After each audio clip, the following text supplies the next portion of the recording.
Assalamualaikum warahmatullahi wabarakatuh. Perkenalkan, nama saya Nur Rohma dari kelas 2 KS1 dengan NIM 2401321001. Di sini saya akan menjelaskan tentang perencanaan tebal perkerasan kaku dengan menggunakan MDPJ 2024. Konsep perencanaan tebal perkerasan kaku menurut MDPJ 2024 adalah pedoman terbaru dari Kementerian PUPR yang menggantikan dan menyatukan MDP 2017 beserta suplemennya menjadi satu dokumen terpadu.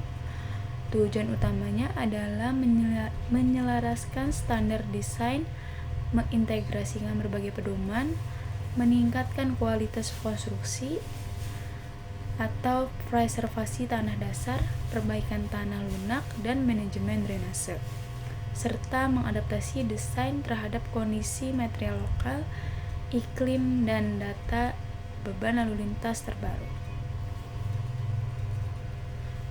Pendekatan desain perkerasan kaku berbeda dengan perkerasan lentur yang menggunakan pendekatan ESI atau Equivalent Standard Excel. Perkerasan kaku yaitu rigid flatment pada MDPJ 2024 ini dianalisis dengan pendekatan mekanistik empirik mengacu pada metode Portland Cement Association atau PCA. Pendekatan ini diperhitungkan menggunakan dua kontrol utama, yaitu analisis fatigue yang dimana mengontrol keretakan pelat akibat tegangan lentur berulang. Yang kedua ada analisis erosi yang merupakan mengontrol kerusakan akibat deformasi atau erosi lapisan pondasi di tepi plat dan sambungan. Berikut juga ada tentang pelaksanaan pekerjaan perkerasan kaku di lapangan. Setelah tebal perkerasan ditetapkan dari proses desain di bagian tadi yang sudah saya jelaskan, di sini saya akan menjelaskan pelaksanaan di lapangan umumnya mengikuti tahapan berikut. Yang pertama yaitu ada persiapan dan pekerjaan tanah dasar atau subgrade. Yang kedua itu ada lapisan pondasi atau sub-base course. Yang ketiga ada pemasangan acuan atau backlisting. Yang keempat ada pemasangan dowel, tie bar, dan tulangan. Yang kelima ada pengecoran beton. Yang keenam itu ada peralatan dan finishing permukaan. Yang ketujuh ada curing atau perawatan beton. Yang ke-8 itu ada pemotongan sambungan.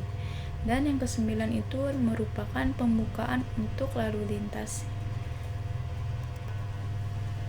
Ada juga jenis-jenis perkerasan kaku. Yang pertama itu ada JPCP, yaitu Jointed Plain Concrete Pavement, yang dimana plat beton tanpa tulangan hanya menggunakan dowel pada sambungan untuk transfer beban dan jarak sambungan. Yang kedua itu ada JRCP, yang dimana Jointed Reinforced Concrete Pavement, yaitu menggunakan tulangan yang umumnya berfungsi untuk mengontrol retak di antara sambungan, bukan menahan beban struktural.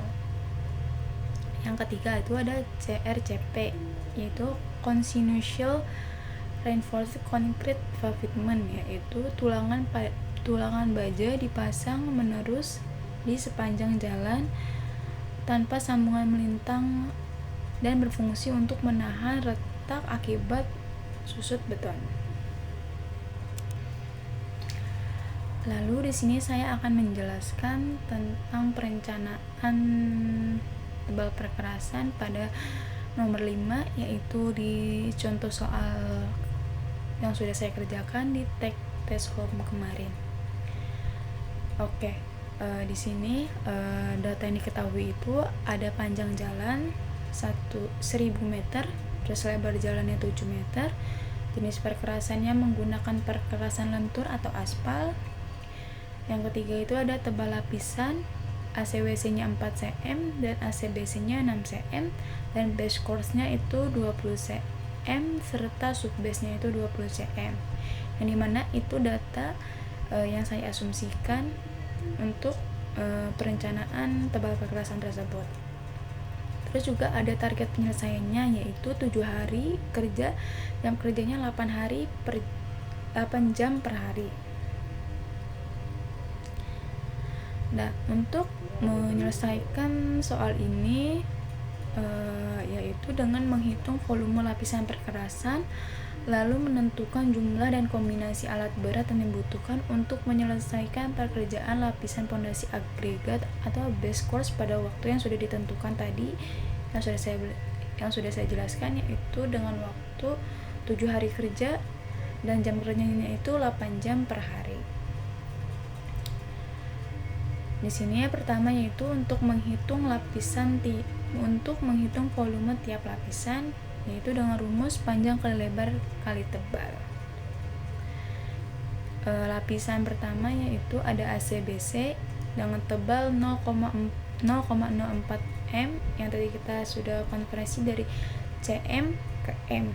Dapat tebalnya itu menjadi 0,04 m, yang dimana volumenya itu 1000 dikali 7 dikali 0,04 m menjadi 280 meter kubik. Yang kedua itu ada lapisan ACBC, yang dimana tebalnya tadi juga kita udah konversikan dari cm menjadi m, yaitu 0,06 m, yang dimana volumenya juga sama, 1000 dikali 7 dikali 0,6 maksudnya menjadi 420 meter per kubik. Lanjut yaitu lapisan base course, yang dimana tebalnya itu 0,20 meter, lalu kita hitung volumenya menjadi 1400 meter kubik. Dan yang keempat itu ada lapisan subbase, yang dimana tebalnya sama 0,20 m, yaitu volumenya menjadi 1400 meter kubik. Lalu untuk memperhitungkan alat berat yang digunakan, yaitu kita menggunakan volume base course, yaitu sebanyak 1400 meter kubik. Nah, langkah yang selanjutnya yaitu menghitung produktivitas well loader atau alat yang memuat material, yang dimana di sini rumusnya itu Q sama dengan 60 dikali Q kecil dikali FF dikali E dibagi CT, yang dimana Q-nya itu 1,5 meter kubik, yaitu kapasitas bucket dari alat berat itu sendiri. Yang kedua itu ada FF, yang dimana 0,9, yaitu adalah fill factor. E itu adalah 0,83, yang dimana itu adalah efisiensi, dan CT itu adalah cycle time, yaitu cycle time-nya menggunakan 0,8 menit dari. Lalu setelah itu dihitung Q-nya, dapatlah 60 dikali 1,5 dikali 0,9 dikali 0,83 dibagi 0,8, dapat yaitu 84 meter kubik per jam. Lalu selanjutnya kita menghitung produktivitas atau jumlah dump truck yang mengangkut tanah tersebut, yang dimana rumusnya Q sama dengan 60 dikali C dikali E dibagi CT. C itu kapasitasnya yaitu 8 meter kubik, terus CT itu adalah cycle time hauling yaitu 30 menit, serta yang E nya itu tadi efisiensi itu 0,83. Lalu dihitung sama seperti tadi, yang di sini mendapatkan hasil 13,8 meter kubik per jam per unitnya. Jadi untuk jumlah unit yaitu produktivitas well loader tadi yang di atas yang sudah saya jelaskan, ditambah produktivitas satu dump truck yang digunakan, yang dimana N sama dengan 84 per 13,28, yaitu hasilnya 6,3. Jadi kita bulatkan jadi 7. Jadi dump truck yang digunakan 7 unit.